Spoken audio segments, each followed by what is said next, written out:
Kumaraswamy. He is making some allegation saying that D.K. Shivakumar after becoming CM, he did not forget making blue films and all these things. Standard ಇರಬೇಕು ಅಂತ Such ಹೇಳಿದ್ರು. level, ನೀವು ಒಂದು such level standard statement. ಮುಖ್ಯಮಂತ್ರಿ ಆದರೂ ಒಂದು standard maintain ಮಾಡಬೇಕು. ಈ ಥರದ ಸಣ್ಣ ಮಟ್ಟದ ಕೆಲಸವನ್ನು ಮಾಡಬಾರ್ದು ಅಂತ ಇಲ್ಲಿ ಅವರು ಆರೋಪ ಮಾಡಿದ್ರು ಸರ್. ನಿಮ್ಮನ್ನೇ ಟಾರ್ಗೆಟ್ This kind ಮಾಡಿ of ಆರೋಪ statement by a former chief minister. Once again. This kind of statement by him. I don't want to react to all these rubbish, unwanted statements.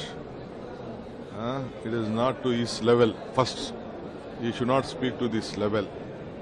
ಅವರ ಗಂತೆಗೆ ತಡ್ಕೊಳ್ಳೋಂಥ ಮಾತುಗಳಲ್ಲ. ಅವರು ಹಿರಿಯರಿದ್ದಾರೆ. ಅವ್ರ ಹಿರಿತನವನ್ನು ಕಾಪಾಡ್ಕೊಂಡು ಹೋದ್ರೆ ಅವ್ರಿಗೂ ಒಳ್ಳೇದು ಅಂತ ನಾನು ಭಾವಿಸ್ಕೊಂಡಿದ್ದೇನೆ. ಅಸೂಯೆ ಮೇಲೆ ಹೇಳ್ತಾರೆ ಸರ್ ಈಗ. Sir, in Tamil Nadu, it was his first assembly that has started. He says that first point that he takes up is Meghalaya, sir.